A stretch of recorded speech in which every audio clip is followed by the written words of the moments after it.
Hi, everyone. Thanks so much for joining us today or whenever you're joining us. And Michelle Gibson joins us again today. Michelle, thank you so much for being here with me. Thank And you, Carla. You're very welcome. Thank you so much for the invitation. oh, you're welcome. I enjoyed our last conversation so much. And just for all you listening, we're not going to go into a lot of Michelle's biography and her story as much this time in detail. And you can, if you're interested in that, and I encourage you to do so, go back to the December 31st podcast where we cleared out the Gregorian old year with her podcast and listen to more of her story, the background of her perceptions and where she's coming from, and hear her story there. And so today, um, because it's Friend a Tree Week, that's what I established a couple years ago on every equinox, just to help people know that trees are sentient beings and their energy is made to heal us and help us. And if we can send our intentions through trees to broadcast them throughout the universe and further our intentions as part of how the universe works and how we're meant to be part of nature and how everything works in our favor, how the world is set up for that, even though a lot of times, like we will talk in a little bit, it doesn't seem like it was, or a lot of times in our own personal lives as it's happening, it doesn't seem that way. But so we're going to get in and talk today. We're going to start just about the giant trees that used to exist and the importance that of them still now, and of regular trees too. I mean, trees that we have now as meaning regular trees. And so, Michelle, take it away. Can you tell us how you got started on the giant trees? Did they show up in your research on ley lines? Is that how you learned more about them? They did, but the way that I really got tuned into it was through Chad Williams of the Deeper Conversations with Chad YouTube channel. And Chad and I have been working together for several years now and seem to have a connection in doing this work. And at some point he said, Michelle, we need to talk about trees. And I'm like, okay. At that time, they were not on my radar. And so we did a conversation on his channel. And prior to that, he was sending me some of the videos that he was doing, looking into the trees and some other things. And I'm watching the videos and I'm like, wait a minute, we're coming from different places, but we're finding the same things.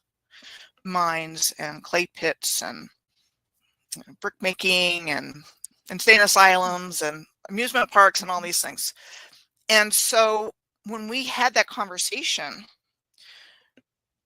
as we were talking, we were finding the common ground, and I could see what he was saying about the trees. And once I saw that, I couldn't not see them. I mean, I live in Prescott, Arizona, in central Arizona, and it's hugely significant because this place was filled with giant trees. I mean, I'm probably a mile from Thumb Butte, which looks like a giant tree stump. Once you see it from that perspective, it's a perfect partial tree stump.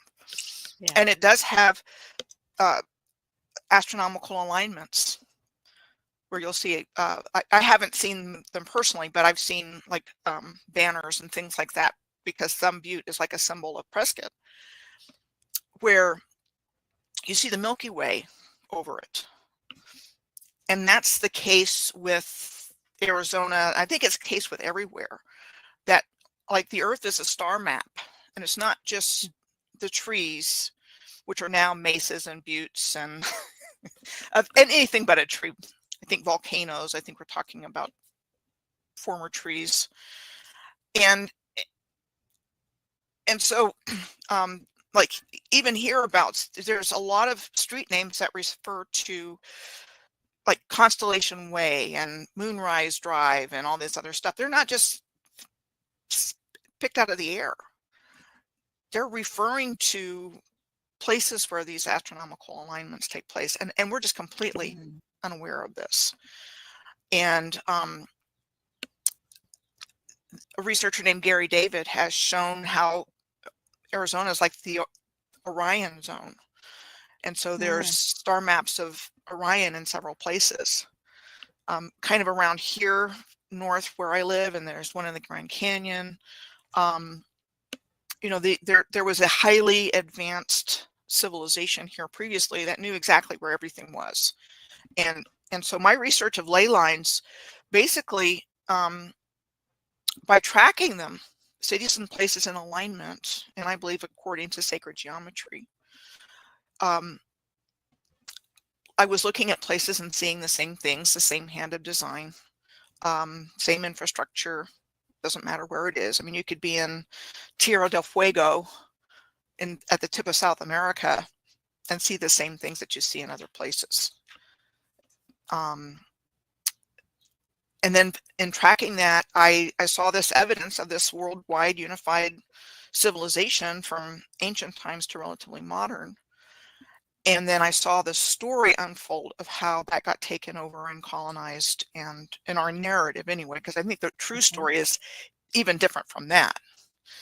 Right. I don't think it's anything like what we've been told, but that's how the story unfolded to me. So my research of ley lines took me into the whole big picture of how things got colonized. And so that's led me deep into timeline research and things like that.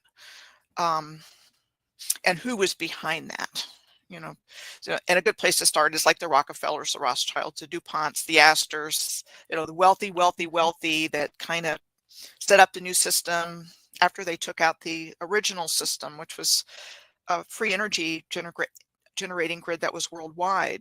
So they took that out. I think that was deliberately destroyed, and they brought in their new world. And when they destroyed the grid, they destroyed the surface of the earth, and that included the giant trees, in my opinion.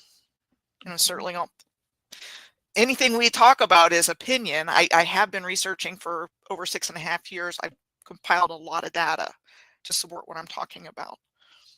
You know, I realize people are coming from different perspectives and different guidance about what actually happened here. This is where I've landed, and I started with sacred geometry, ley lines, and the Moors, the ancient humans of the earth, and they've gotten completely wiped from our minds, except for 700 years in Spain, essentially. Wow.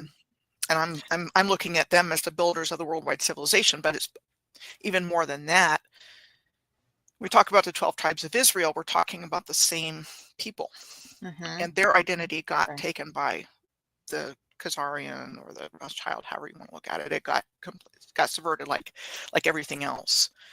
So there was an original positive civilization.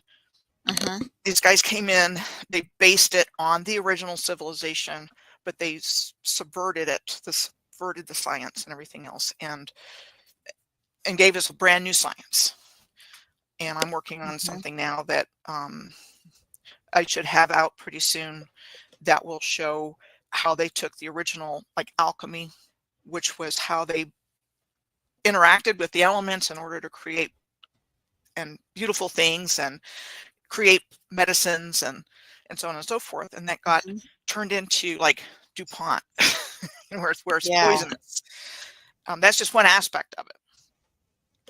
And another aspect of it is around in the 1600s, and 1666 was a big year in our narrative. Around that time, the Royal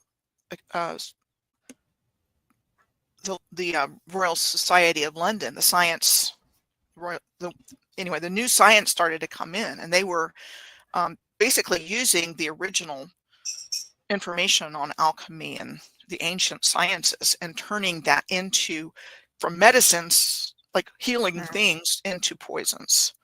And so anyway, my research is looking at that aspect of it, and we can see it in the world today with all of the poisons in our air and the environment. You know, they turn the science into something for their benefit and actually something deadly. And Absolutely. and I think another aspect with the trees is I think they blew out the grid by a direct attack. And I think when they blew out the grid, which was perfectly tuned, we're talking cathedrals and Hmm. star forts, and this is all along ley lines, um, which are groomed lines of electromagnetic energy, but it worked with frequency also, music. So it was scientific and it was a musical instrument. Everything was perfectly tuned, and I think they blew that out. Talking lighthouses, bell towers, organs. Hmm. Cathedral rose windows look like solfeggio frequencies, and the organs are like right up against them. So I think they were sending out healing frequencies. And so I think when they destroyed the grid, they destroyed the trees. I think that's what blew them out.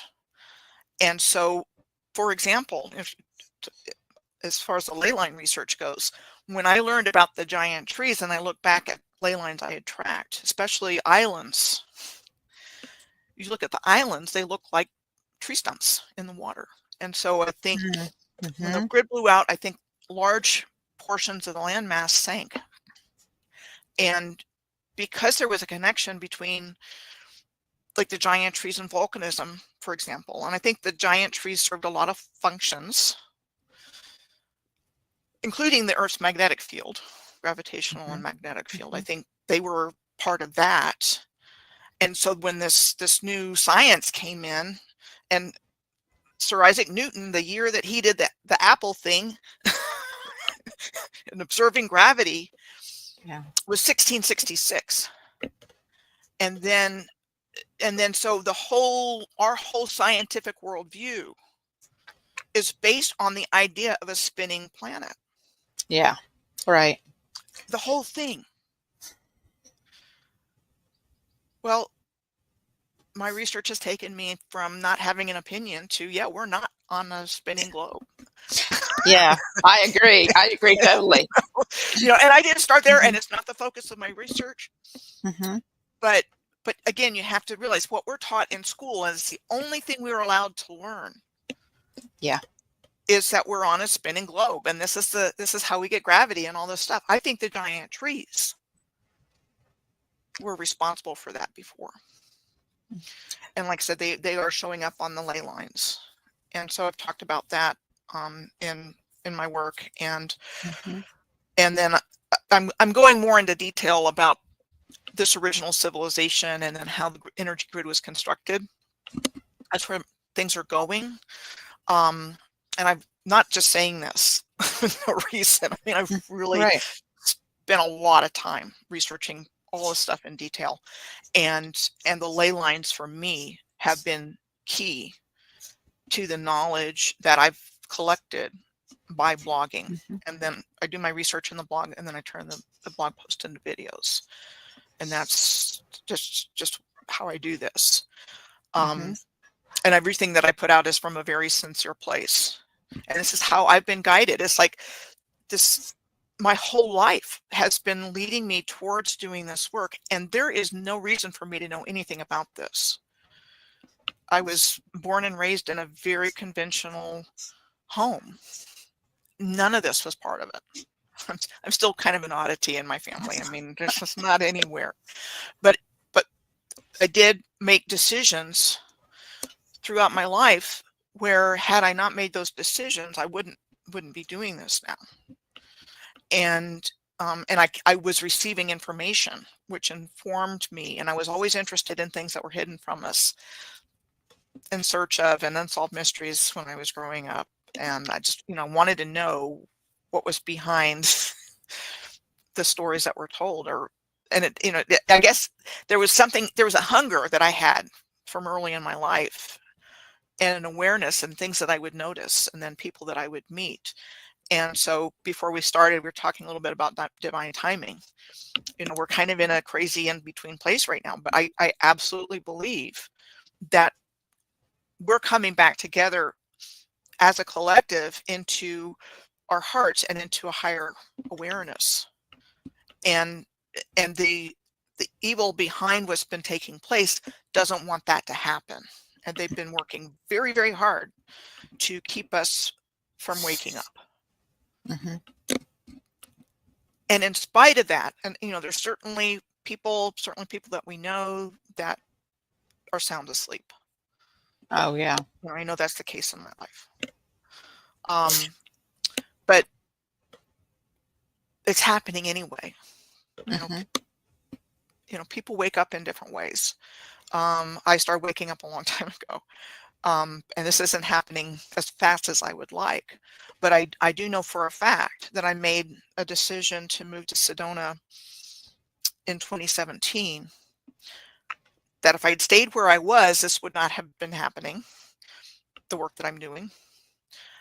And that once I got here, I met the people and started having the experiences that I needed to be able to start doing this work and putting it together. I had the information by 2016, but it took me coming here to start the divine timing and the people that came into my life and the experiences that I had to be able to really get it going. And that happened about a little bit over 2 years after I moved here. I needed to have all those experiences. And again, without those experiences, I wouldn't be doing this. And so it's like right timing. So even though I want things to happen faster in terms of change and, seeing the craziness go away, it is a process. And I do believe in a spiritual side of our lives that we aren't aware of, guiding us.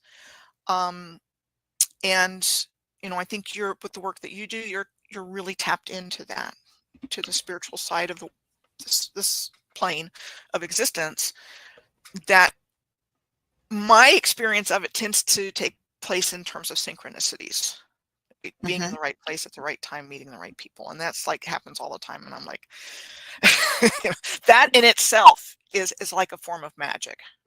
Well, it is, absolutely. And I just want to insert for people like myself, I look back sometimes and I think, well, why didn't I know then? Why didn't I do something different? I rag on myself for not waking up sooner, even though I started back in 2003 or something, right? And so I was starting, but it was like, I rag on myself for not doing it sooner. But like you say, if I hadn't had all these experiences, I wouldn't have been moved to where I am and doing what I'm doing, and seeing it from the viewpoint I'm seeing it from. And I probably wouldn't have woke up at all, right? Or wakened up at all, however you want to say it. And so I just want to say to anyone watching that gets discouraged, that if you're seeking at all, right, if you're trying to tune in to know truth and to follow your heart and follow spirit, everything in your life will bring you to where you need to be. And it's beautiful that it works that way. Right. And that's certainly been my experience. It's been kind of interesting. It's not been an easy life, but it's been an interesting life. And it did exactly what you just said. It brought me exactly where I needed to be. And I've got something coming out pretty soon. The short title is Finding Osiris. But as I was doing the research, which is a lot of old research, it's some new research, it's kind of reconfiguring things that I've already done, but it's like putting the puzzle together even more. And I'm, realizing that even when I was young, I was probably a teenager when I learned about Sir Thomas More, who in our narrative was an advisor to King Henry VIII. Now, I have my doubts about a lot of things, a lot of these historical characters now because of my research.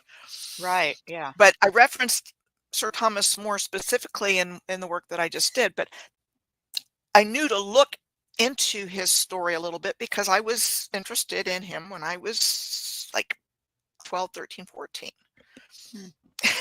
And I was kind of a bookwormy kid. I was pretty mature as a young person. And so I would read these books on my own, like Les Miserables and The Count of Monte Cristo. I was reading these books, I mean, like thick books. I even tried reading The Death of Arthur, which is part of what I've been working on, by Sir Thomas Malory. I was a teenager. I wasn't that old, and I was getting these books on my own. And I'm saying that now because it's coming back into the research that I'm doing now. And I only know to look there because I had that experience as a young person. I don't know where those impulses came from. I wasn't out going to parties. I was reading these books. Yeah. Go Yeah. figure. I didn't understand it.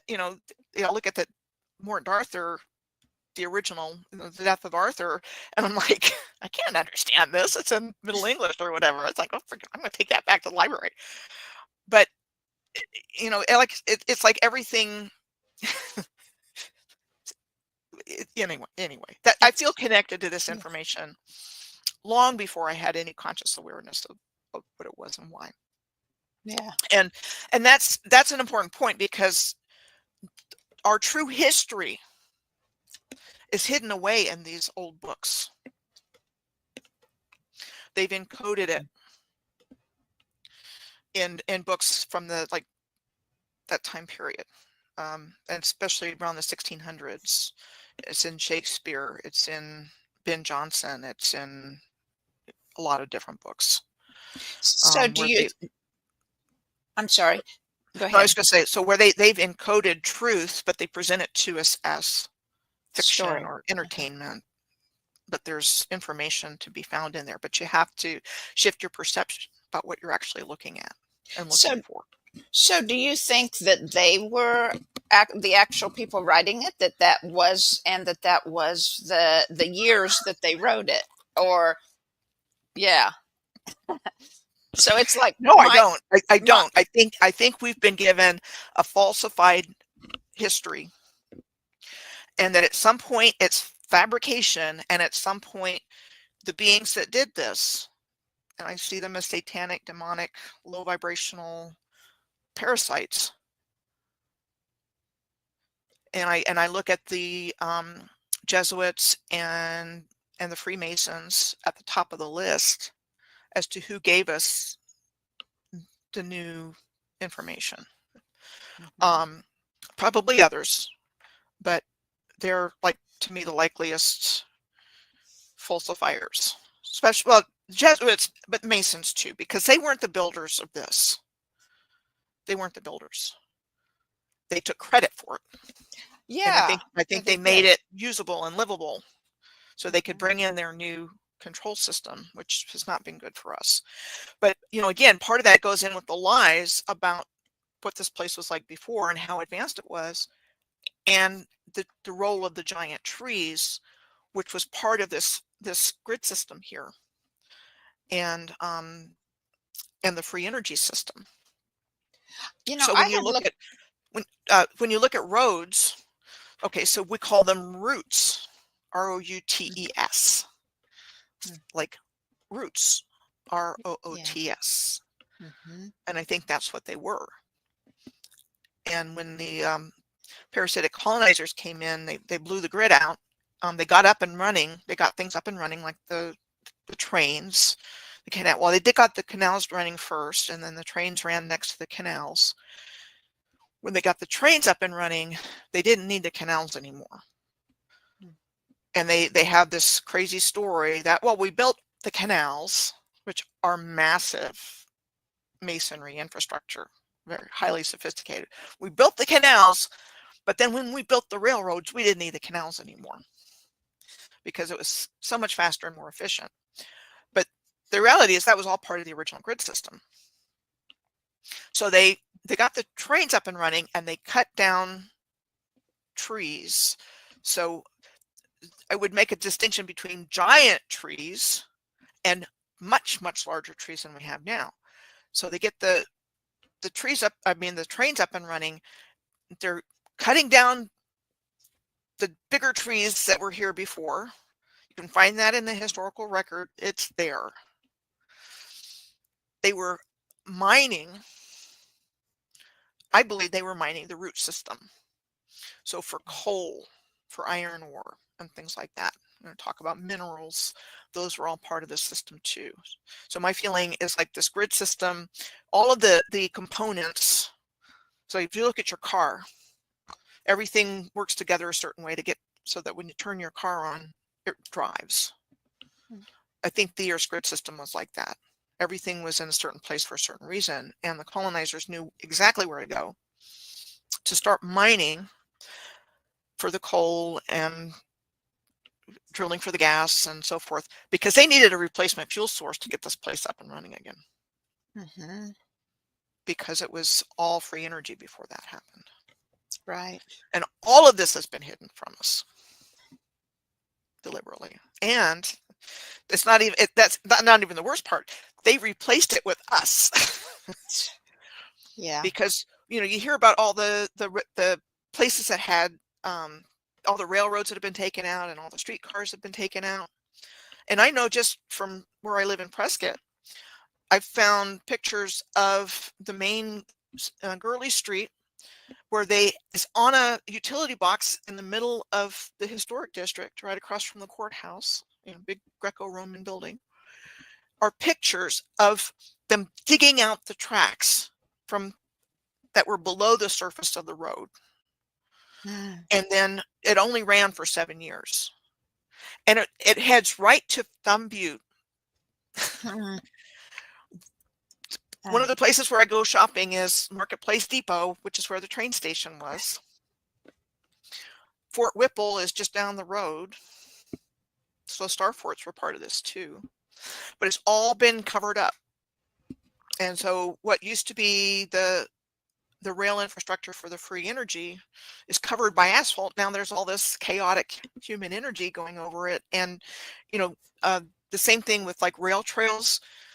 So a lot of hiking trails, recreational trails used to be railroad tracks. So instead of the free energy of the railroad tracks, you've got people walking and riding bikes and ATVs and all that kind of stuff. So they replaced it with human energy, by and large. They keep what they need for freight. A couple of like big cities have streetcars. They're needed. The same thing with like incline railways. There's a few left. In some places they're absolutely necessary, and those are like when car goes up as the other's coming down, it's a counterweighted system, and they used to be all over the place. And I think they're going to the top of a lot of places like their giant tree stumps. So that used to be part of the system that got taken out. But what I'm saying is this rail system was all over the earth. So like on the rails to trails now, if you're walking, so I can see just by natural use or nature, true nature, and the ley lines and stuff, then it's pulling. Is that what you're saying? It's pulling in the human energy, or they're using the non-helpful electromagnetic frequencies to tap into us when we're on them, or something like that, because we're energy beings, right? Mm-hmm. Some people can see auras. I'm not one of them, but you can take a photo of with Carillion photography or aura photography. You can see your aura. We're particles, and we're a wave. Yes. We don't know we're a wave. We don't know our power. Yeah.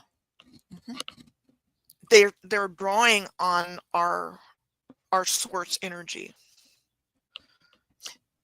They're parasites. They don't have that. They need that to survive and thrive. Right. They need our energy. And so not only are they taking our source energy, but when we work, the whole system is designed to keep us busy. We need to have our needs met. We need to pay bills. We need to be distracted. They're distracting us. They're Yeah. lowering our consciousness with drugs and alcohol, make it part of the culture. People get addicted to cigarettes. People get addicted to gambling. We're all being kept from our ability to connect with our higher natures and each other by Hmm. this new system that was superimposed to harvest energy. So they're harvesting our energy. They're harvesting all life because they're lower vibrational beings. So all the pain and suffering in our world is what they feed on, besides our and everything else that we're doing. So they're like, but their downfall is going to be their greed and their overreach and their cruelty. And as people become more awake and more aware as to what's really been going on here, they have to have our consent to do this. That's what I was going to say. Even now, in order to pull off our energy or to use it, if we say no and we mean it with all our, I don't think they can take it. I really don't think they can use any of our energy for ill if we're saying no. I don't think, what do you think? They can't do what they've done. And so they've tricked us into giving Mhm. Yes. our power away. Hmm. You know, all caps is a Hmm. form of enslavement in writing, Yes, absolutely. Yeah. Hmm. among other things. Hmm. We think we're doing great. Make a good, have a good job, earn money. They've been stealing hand over fist for a very long time, and they can't do it. They can't do what they've done. They're criminals of Yeah. the highest order. And again, why has this been allowed to happen? Well, I think we had to hit rock bottom in order to come back into our wholeness and make the right decisions for the right reasons. But we have to know what's been going on to do that. Right. You have And to not know everybody can, enough. Yeah. yeah, not everybody can handle what's been going on here. It's really bad. In a way, I wish I didn't know, but I think I had to know in order to be able to do this work. So in terms of the human trafficking and all the bad things that have been happening to humans without us being aware of it, Yeah. especially children, but not just children. So anyway, I think people get the information when they're ready for it. And now it's just so much more available than it was with the internet and everything. Talking about the human power and stuff, um, what about the orphan trains or the replenishing after the reset or after the old world? And I've seen a lot of indications that babies were supplied or shipped all over to rural areas or other population to resupply the population. Have That would be part definitely of using our energy, right, without our permission. Right. Um, so the best way to, I got distracted. It's So okay. I'm sorry, could you rephrase it? Sure. No, no, that's fine. No problem. Because I kind of interrupted you, and you were looking for something searching for something particular. So it was just in reference to our energy being used without our consent, and going back to the reset or the old Right. world after that, and then the orphan trains or you see pictures at the world fairs, right? About so many babies being sold in incubators and different things like that. And you see pictures of hundreds of children on trains in the middle of nowhere, it seems like, or whatever. That has to be part of, well, I don't think they use, whoever the power that shouldn't be is, right? I think Hillary Clinton was famous for saying never let a good disaster go to waste or something like that. They use anything for multiple reasons. That's how they come up with what they're doing, because it fits so many of their needs or. So my belief, first of all, as I said earlier, I believe there was a deliberately caused cataclysm that destroyed the grid. It was a massive attack on the grid system and on humanity and the creator and creation by these satanic demonic parasites that need our energy. So they want to set up a system where they can always have it. And so I think that's what transhumanism is about. You know, the ability to put us in some kind of cyborg ultimately, so that they could have it forever. So when the grid was destroyed, the surface of the earth was destroyed, and I think we were much, much bigger. Everything was much, much bigger. And so in order to take everything over, they have to have our permission. So they had to set up a system to where we would agree to it. Yes. Because we didn't know anything else. And so they had the ability to create little humans.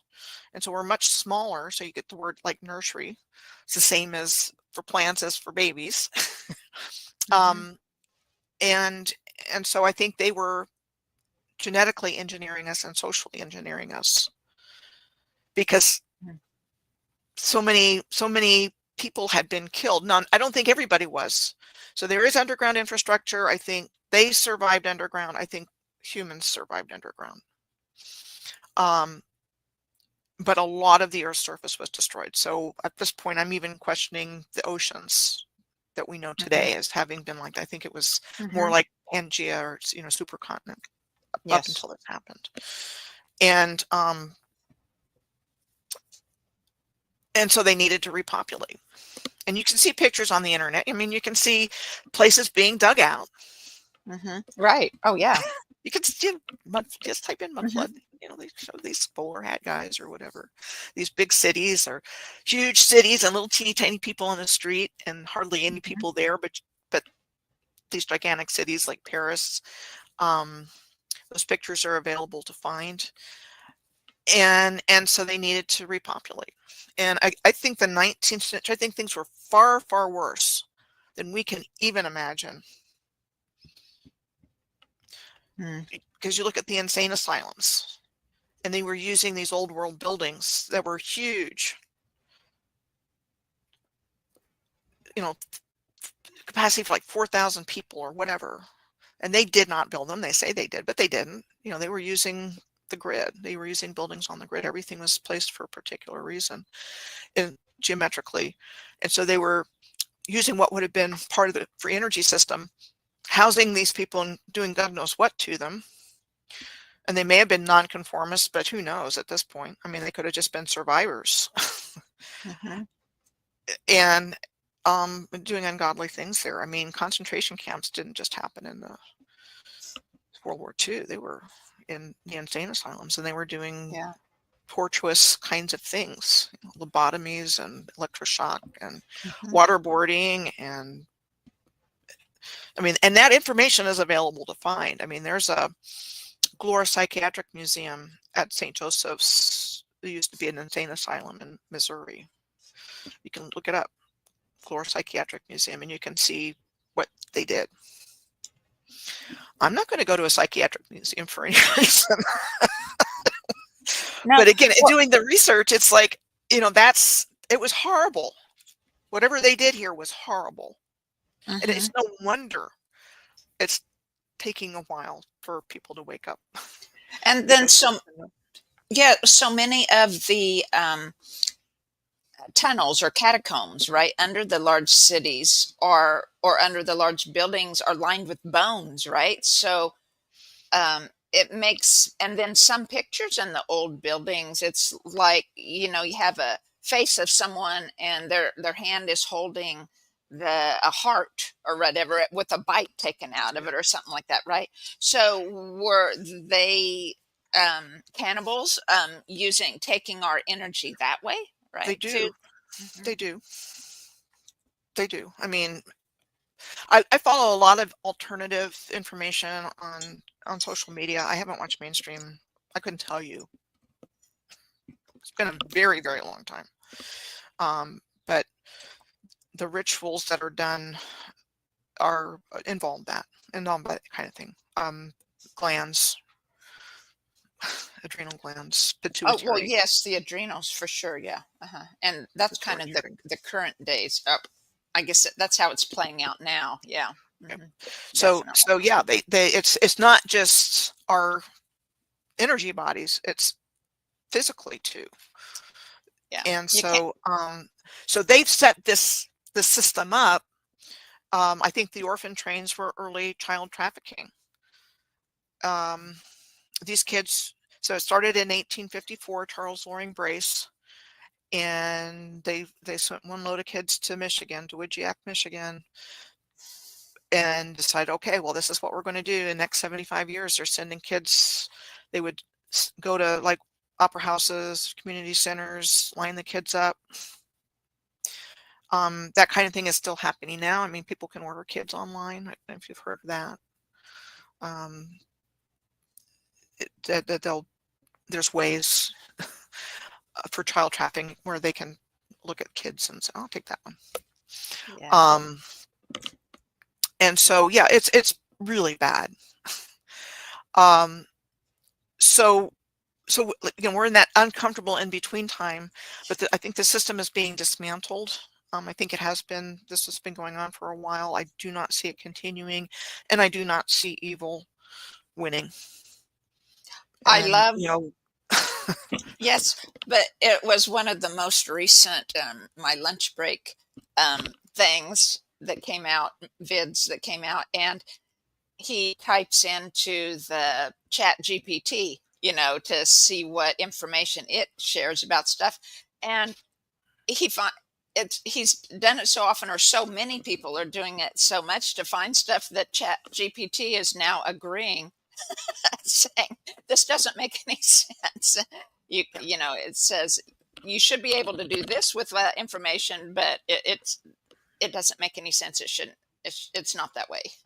We don't know how it is, but yeah. So anyway, I think the main thing, like what you're doing with your show, Carla, and anybody that is taking the initiative and getting out of comfort zone, you may be doing that. I know I'm doing that. I'm a very quiet, introverted person. I like my privacy, but I feel like I've got to do this. It's not even an option not to do it. And the deeper I go into it, the more information comes back.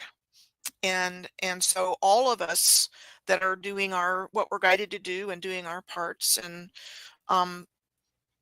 getting out of our comfort zone is contributing to this awareness. And I will always encourage people to do their own research, not just go with what any one of us says, but to just think for yourself and think critically. Hey, just like I said, this doesn't make sense. Because they've lied to us about everything, and it's all around us, especially in the bigger cities. But it doesn't matter. Prescott's not a big city, really, but it's here.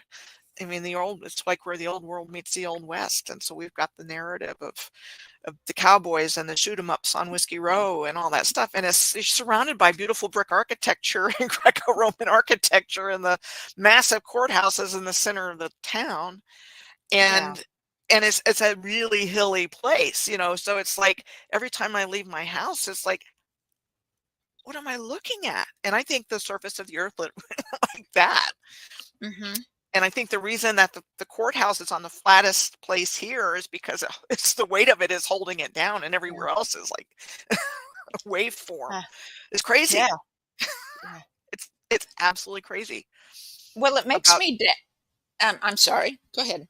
No, I was just going to say, I mean, about how everything is laid out, and you've got these houses on top of a hill with these gigantic rocks in the front yard in the historic district. Just go on Park Avenue, I make a right outside of where I live, and I drive up the street, and it's like, it's high, and then there's high and low on either side with the roads going up and down, and these houses sitting in impossible places. It's like, oh, what happened? Interesting. But yeah, I'm learning feng shui as not from the perspective of becoming a great interior designer or anything like that, but as an extension of my biofield. Yeah, because the houses carry our energy, and as a continued way of learning about how the universe works, right, and how to connect with spirit in there and inner healing and things. But you're feng shui uses a lot of things of a placement. The ancient feng shui does, of where you place your homes around those buildings, for certain effects. Like one should be on the north behind you, and then smaller ones on either side, or something for different reasons of protection and sunlight and different things. And so I'm guessing the builders, right, the original old world people, took advantage of those, I have no right? doubt about it. I think in everything, and my belief is that it was like humanity was in Christ consciousness. That we were Mhm. at that time, the ancient humans, are much bigger, and you see that with buildings that are much larger than normal people. Our Yeah. normal people would build, ancient statues of Egyptian figures outside of these massive statues outside of massive temples. Um, I think we were much bigger and knew who we were, where we were, had that connection with our creator. And and I really see Earth as like the kingdom of heaven on earth, where everything worked together perfectly. And we were at that level of consciousness, and it really was beautiful. And we were perfectly aligned with what's going on up in the heavens. Right. And that's So becoming clearer and clearer to me, that this place was just amazing it was in it terms was of meant to be its that way, perfection. right? Yeah, Yeah, it was meant to be that way. We were meant to be happy, right? It was exactly. meant to be a life of ease. And Exactly. And that's the thing with like the trolley amusement parks. So the trolley amusement parks were part of the grid system too, but they were amusement parks, and they used to have trolley cars. And so there's like 13 out of thousands that aren't trolley parks, but they're still parks.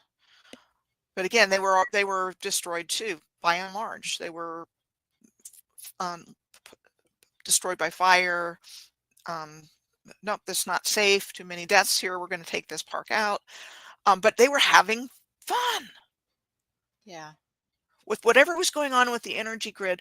They were having fun, and so like I think, and I see the trolley parks as being like a way of recharging, because they were on the ends of streetcar lines.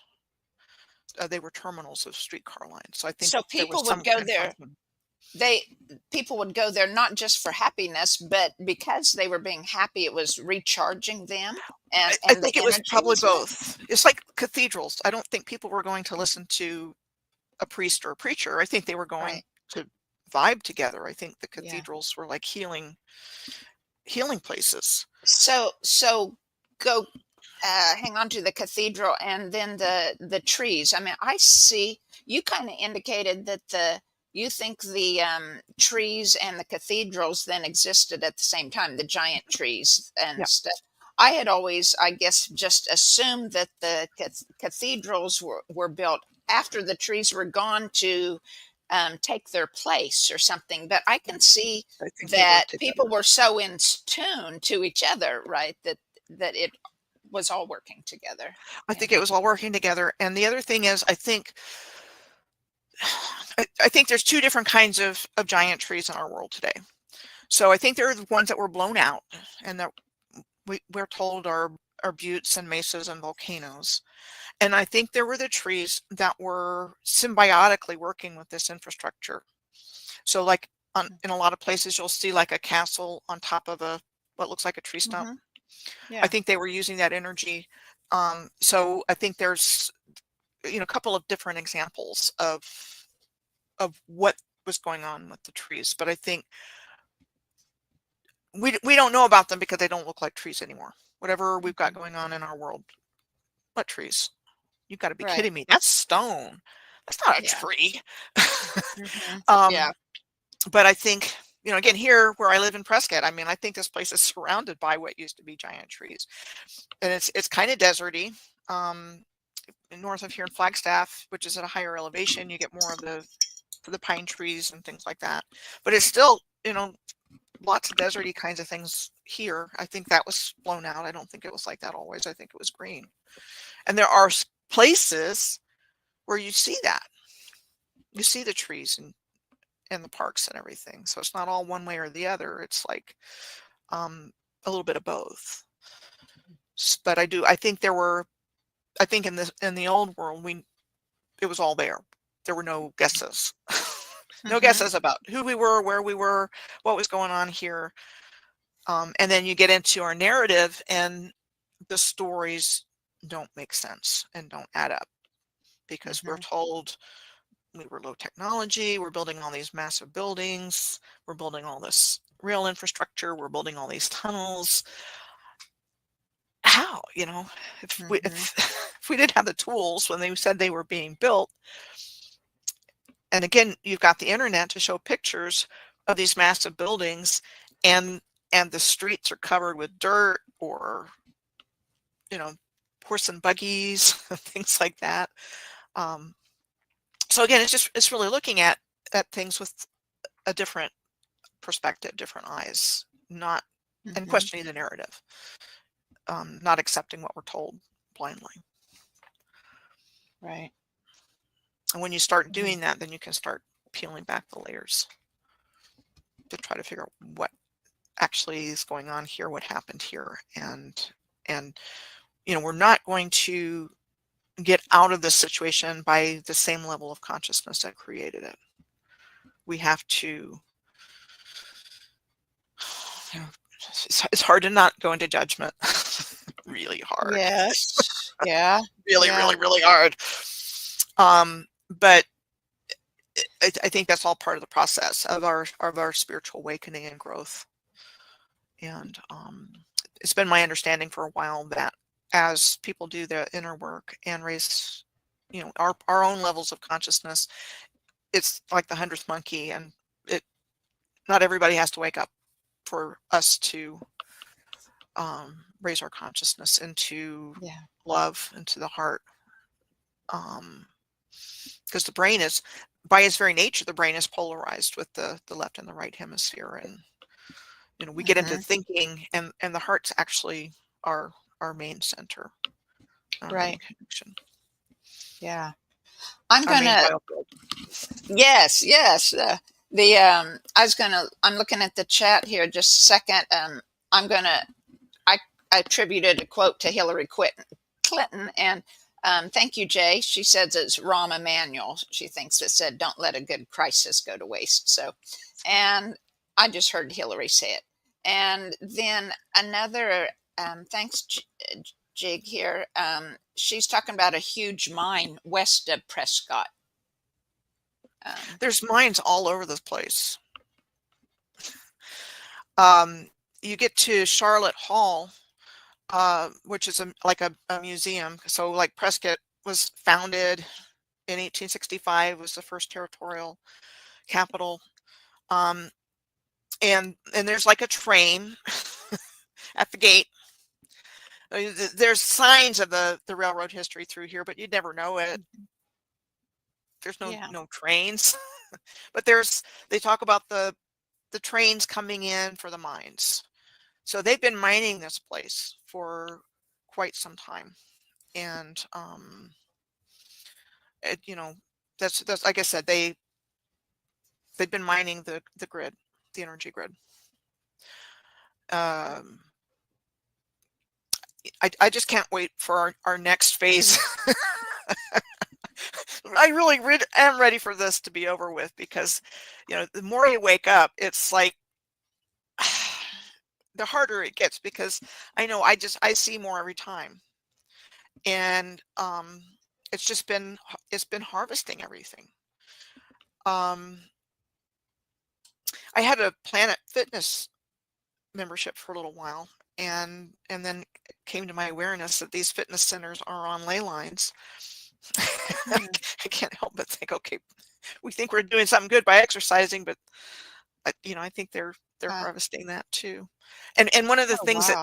that tipped me off to that is that I was part of a gym in Cottonwood. Now the equipment at Planet Fitness, which is called Matrix, doesn't have this, but the equipment in Cottonwood did. And after I got off my favorite elliptical or whatever I like to use, it would say, you've generated enough energy to power X. And I'm like, why Oh, would you tell me that? They interesting. just deeper you go into it, it's like, oh. And then I really liked, I was a black Mm. card member. I really liked the massage equipment, the hydro and the um, massage chairs. And I was using that probably more than anything else. And then I go in one time and like, oh, well, the system's down. It's what the Wi-Fi is down. Thinking, powered by Wi-Fi. Okay. So anyway, there's just indicators there that things aren't what they seem, and that Mm. again, they're doing things with our knowledge and consent that have to do with our energy. Yeah. Yeah. It Just an makes me, observation. yeah, and um, when I think about the old world or whatever, and all the lies and the different layers of lies, and it's like, how do you find out where it really started, or what's your idea of when the timeline happened of the trees being blown out, say, So or yeah. okay, so this happened relatively recently. So the timeline that I've identified is between 1492, which was the year of the fall of Granada in Spain, and 1942, which was 3 years into World War II. On either, so that's a 450-year period. At 225 years, the mid-year is 1717. So there's 225 years on either side. So that's the Okay. timeline that I've identified and done a lot of research around. And what I think they did was they superimposed this new timeline on the existing infrastructure. So even though in our narrative there were still things happening, interesting things happening right before 1492, and certainly after 1942, I think those are the years, which is like a figure eight time loop, that they Mhm. superimpose this new timeline and occulted our world. And so they've used numerology. They've used the higher sciences and they've inverted it for binding and spellcasting and things like that. And I think that's what our Mhm. timeline, the Gregorian year, is about, is ritual things happening on ritual dates, like being on a hamster Mhm. wheel. You know, Mhm. um, so and I think time is cyclic. Um, the the older calendars are based on cycles, and it's also my understanding that past, present, and future is all happening at the same time anyway. So Yeah. Yeah. so 1717 was the year that the Premier Grand Lodge of England was established, and so my belief, based on for a lot of reasons, is that the original Masons were Moorish Masons, operative Masons. The Grand Lodge itself, the Premier Grand Lodge itself, says they're speculative, meaning they speculative. Um, they didn't build it. The operative Masons built it. Mhm. And a lot of stuff around founded and Mhm. Freemasonry and stuff like that. Right. So I think they used the ancient sciences for occulting. Um, a lot of people look at numerology and things like that. All the things that can be used for divination or whatever. There's positive and negative, is how you use it. Because, like I said, intention. Mhm. What's your Right. intention? Yeah. So the original intention for the civilization was positive. The colonizers came in and they put a negative intention into everything. And so So my opinion is that they before a certain point, and we could say 1717, but it's somewhere in there. Like I said earlier, 1666, the 1660s was a big decade, but especially 1666. And then at some point, it's backfill based on probably real characters and things like that. And at some point, the controllers wrote themselves into it. Okay. And things were probably happening. But like, for example, the Civil War, I am really quite sure that the Civil War had more to do with covering up the original civilization or killing survivors, something along those lines, and not at all what we're told. Well, the same way, because you were talking about 1942 being the closest, the end of the eight, right, of your figure eight of the timeline, and that was World War II starting in, or close to that, and so that also would have been similar reason, right? Probably to help the narrative in different ways and destroy the civilization. I mean, modern warfare, all that stuff around that is again, it's not for what we've been told. It's been manipulated. Everything's been manipulated. And again, you can look at the Rothschilds and the Rockefellers and the Astors and the DuPonts and all those names, the Illuminati families, the bloodlines. And when you start looking at individuals, you find a lot of stuff out too. Names like even Clara Barton and Florence Nightingale and Dorothea Dix. There's a lot of information to be found in the biographies of these historical characters that you would not think to find. And so let's use Clara Barton as an example. So when it was established, and off the top of my head, I can't remember the year, but let's say sometime in the late 1800s, within 4 months, let's say, I think it was like 4 months, was the Great Thumb Fire in Michigan. It was like the first disaster that the Red Cross responded to. All kinds of shady stuff in that story. And one of the founding committee members was like the congressman for that area. And really weird things associated with the fire, like this, yellow glow to everything. And then the Johnstown flood. Really shady stories about that. All these, industrialists and millionaires, Andrew Carnegie and Henry Clay Frick from Philadelphia, among many others, that were part of this hunting and fishing club. I want to say it's South Fork, above Johnstown, and that Henry Clay Frick was responsible, it says it, if you look for it, for the alteration to the dam that caused the flood, the Johnstown flood, which was horrific. Yeah. Caused lots and lots of damage. And they were never held accountable. Even though the flood originated from the South Fork Dam, which was associated with this hunting club. And this guy was named. And then they used the Johnstown flood in world fairs and exhibitions and things like that. And it's like, come see the horrors of the Johnstown flood. So they're seeding all of the suffering into the narrative, into humanity by these disasters. Right. And so I'm not even sure is a real natural disaster at this point. Yeah. Or otherwise.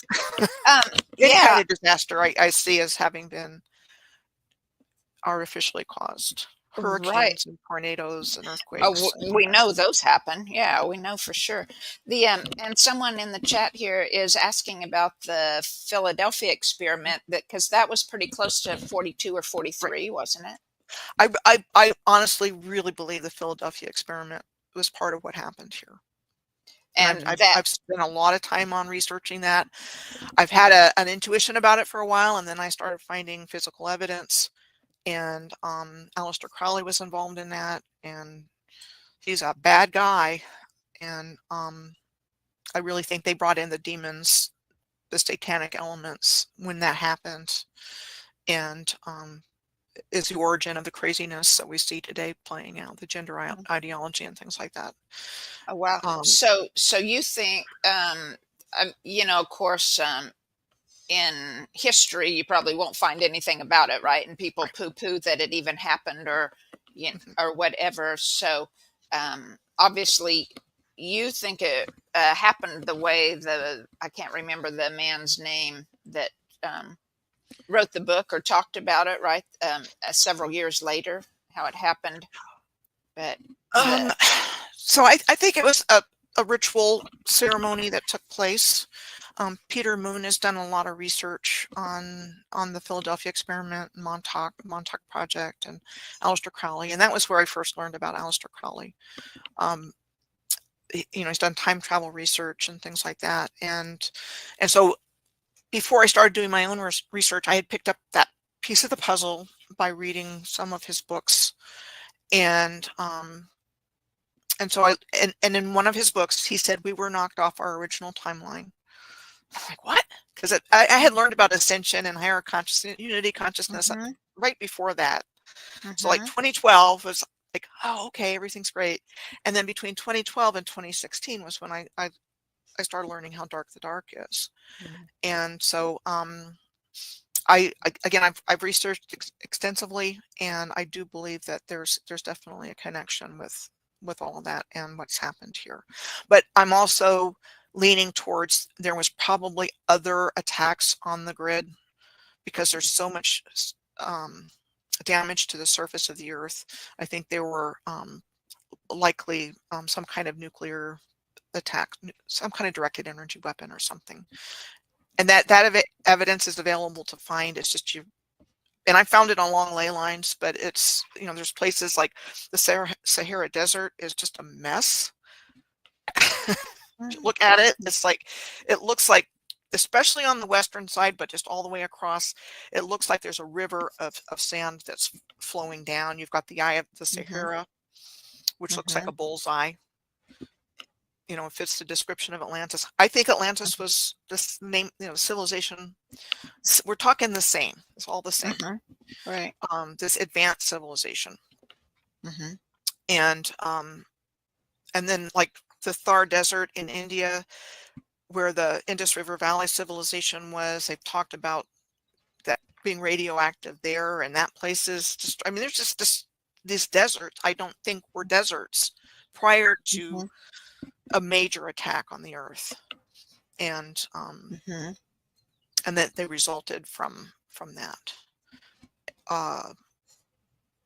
But we're taught that, oh no, this is a natural process, that desertification, they say the same thing with like the ice ages. This happened millions of years ago, and change has been gradual and not the same processes over time, and this is just over time, and they just completely discount anything about catastrophism causing changes on the earth. And so they use the same basic, oh, this is natural, this has been going on for millions of years or thousands of years. And I've done enough research along ley lines and seen lands that are swamps with a history of railroads going through them and things like that. I think the land sank, turned into swamps, deserts, and dunes around this free energy grid system. And then they came in again with stories, oh, we built this railroad through this swamp in the 1850s or whatever. And again, the stories are just fall flat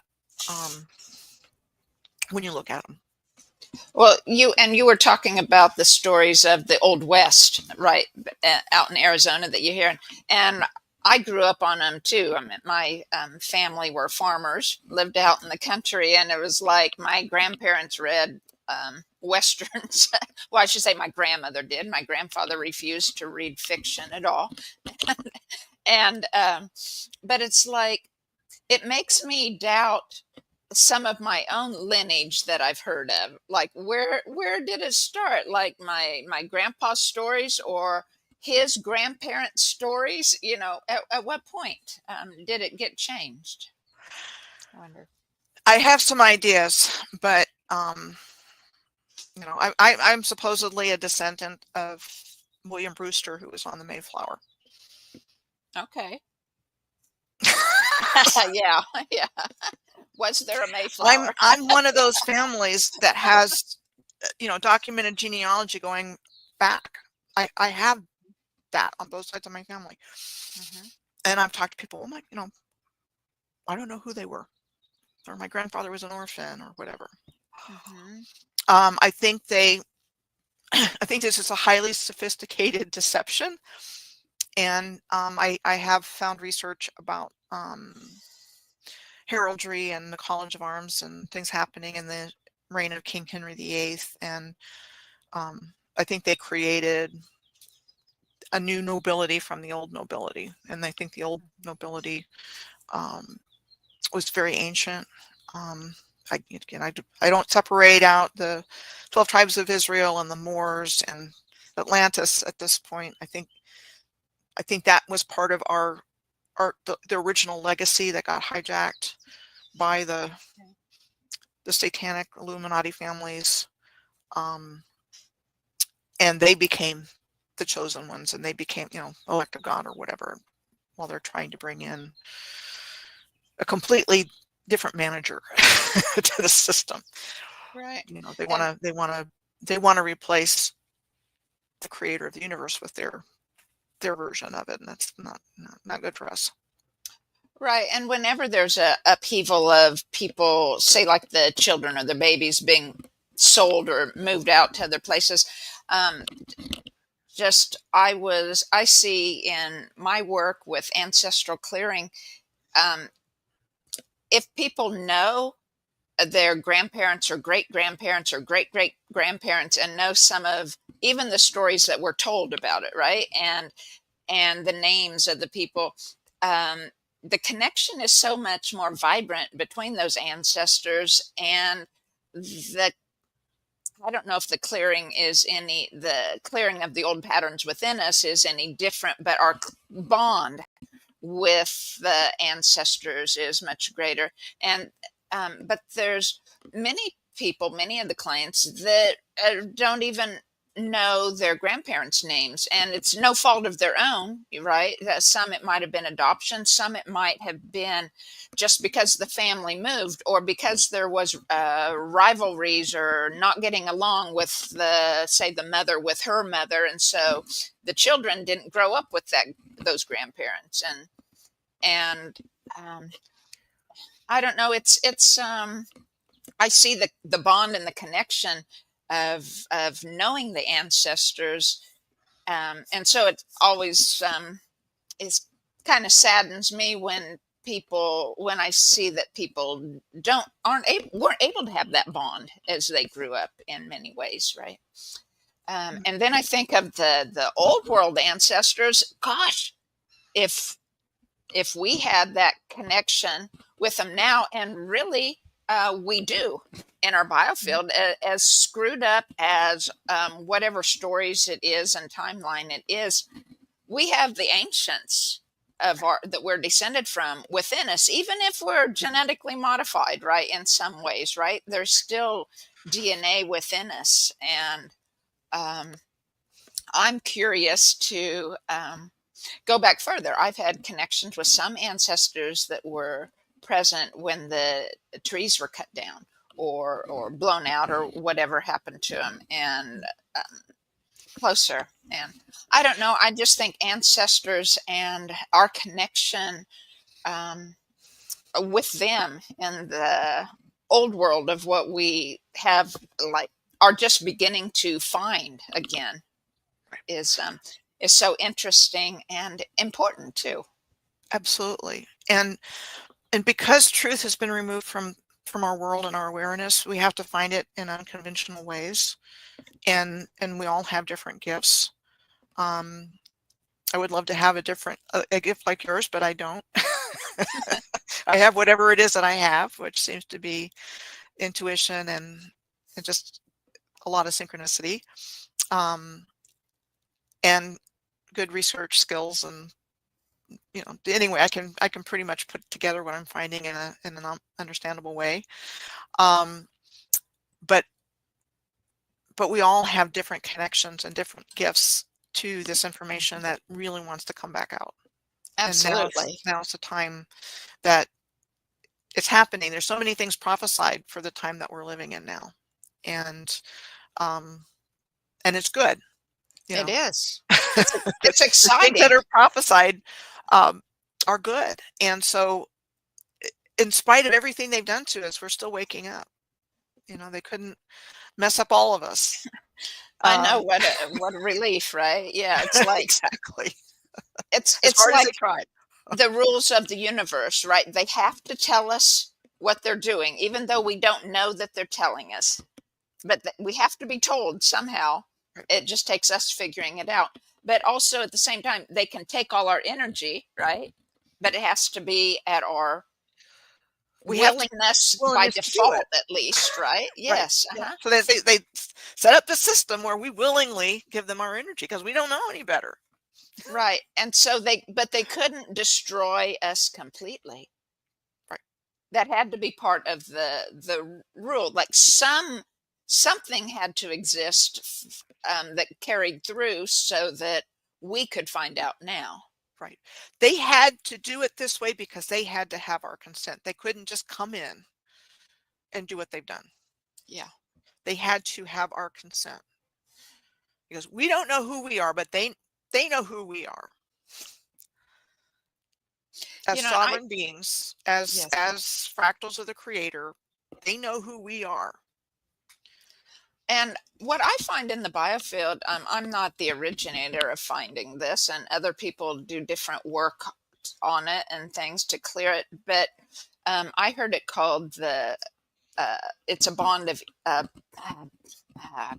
stream of energy that forms around the navel area. It's sometimes referred to as the slavery yoke. And what I have found from I do spiritual hypnosis and meditation and stuff to try to um, tap into the ancient knowledge. And it's like we agreed. We aren't born with that yoke, but it forms before we're a year old, and it's part of that ancient agreement of our of timeline. So our ancestors at some point agreed, right? And so this happens to us until we decide we don't want it anymore.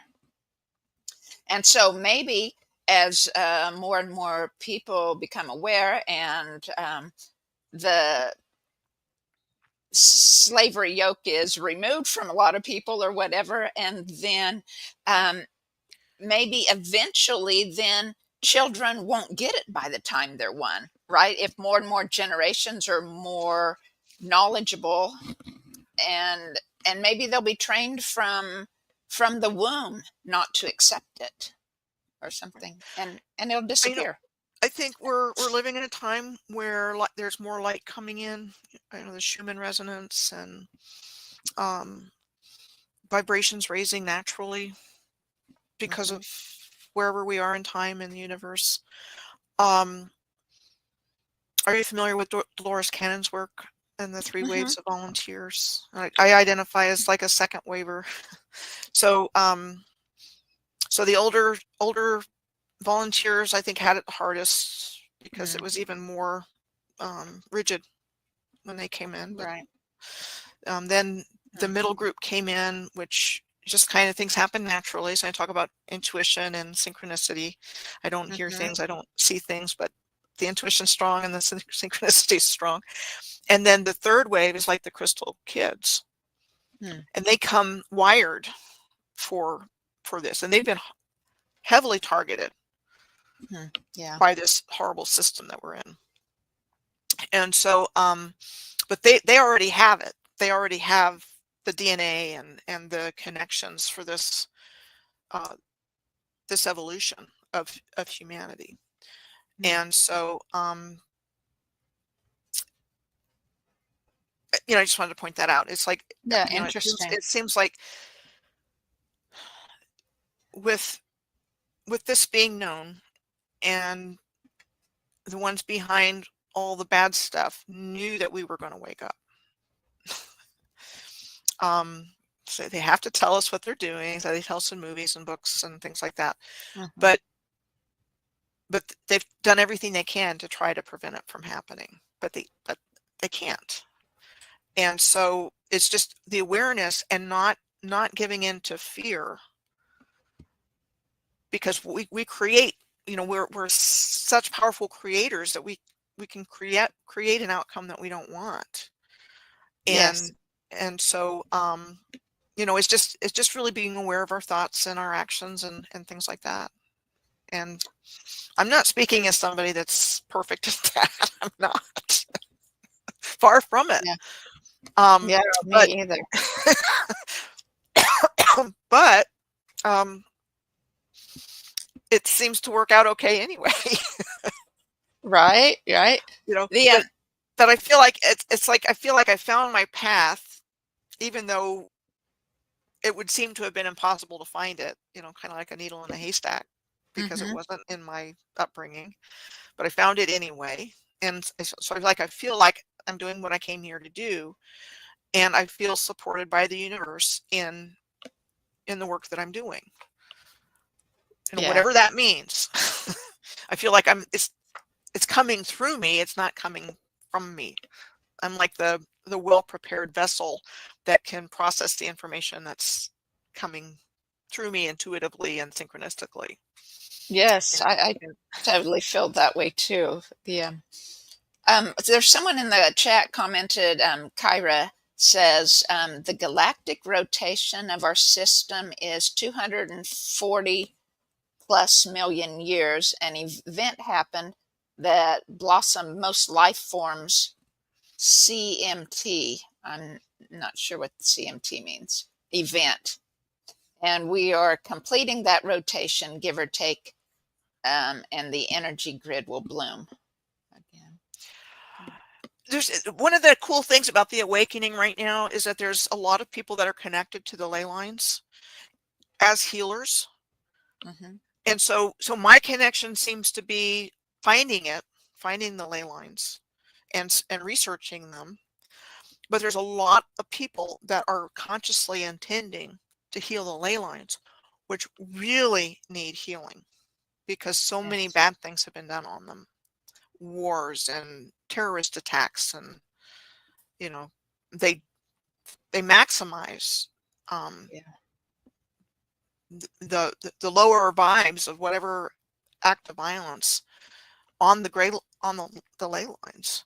So more Yeah. people are becoming aware of that and the need for healing them through their conscious intention. Yeah. And I there's know. more and more people that are doing that. I'm tuning the ley lines every day now. I think it's been over 6 months since I've been doing so. Very cool. Um, yeah. Yeah. Glad to hear it. Feels good.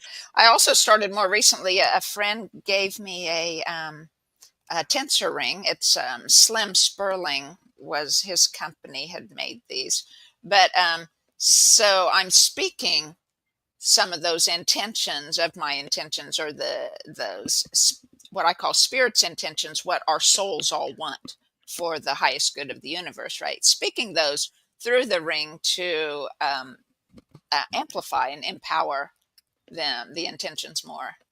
Kind of like sending them through a tree. Yep. So, So we've got all kinds of tools at our disposal, spiritual mm-hmm. tools. And again, a lot of times it's just a willingness to be open to new ways of thinking and new ways of doing, and and open the box, not Yeah. stay in a box of thinking. Because one of the things I found is, in order to receive information, you have to let go of everything you've ever believed to be true. And Yeah. and Have to then be willing. you can start to get new information and see things a different way.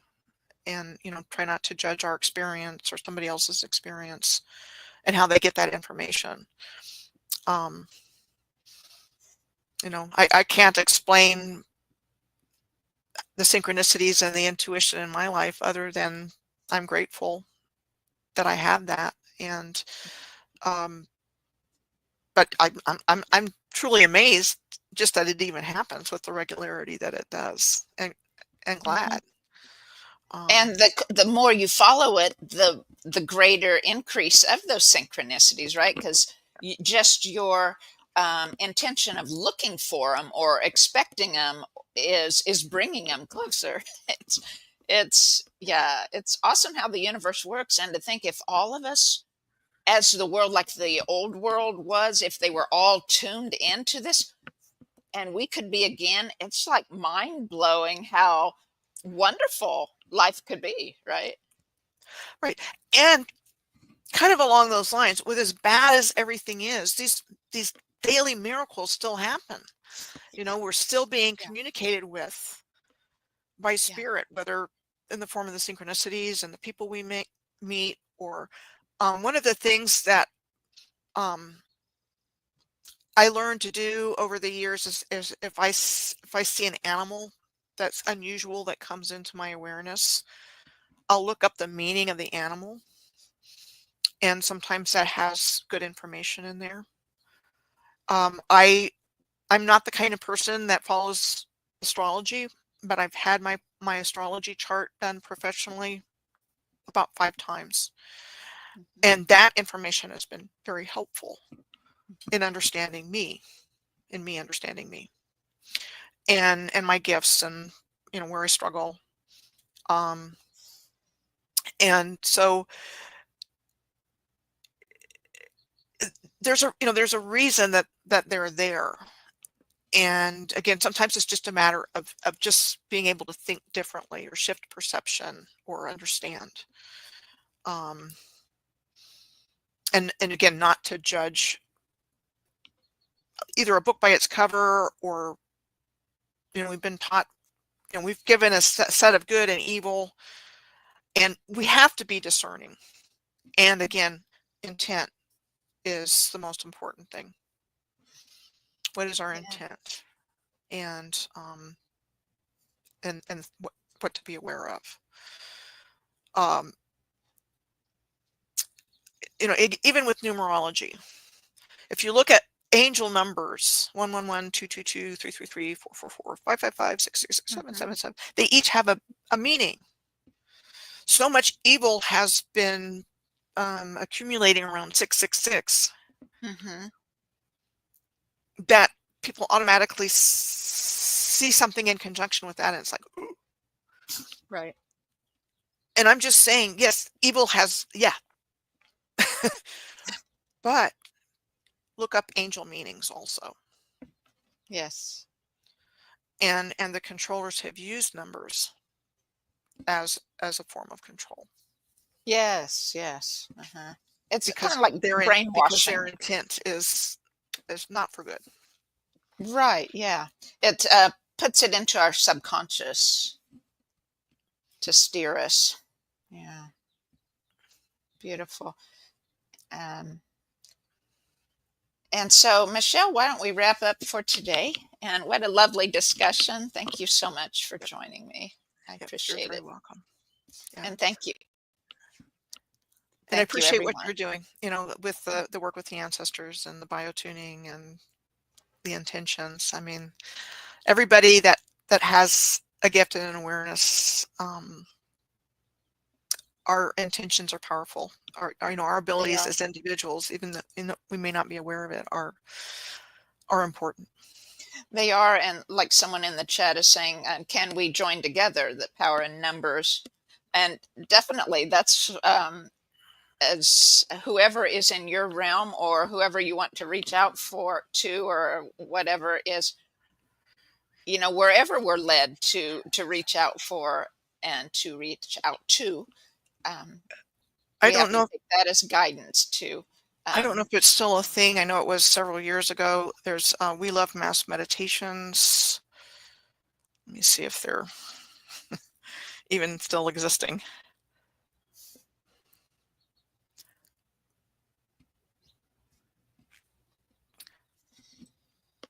Yeah, I mean, there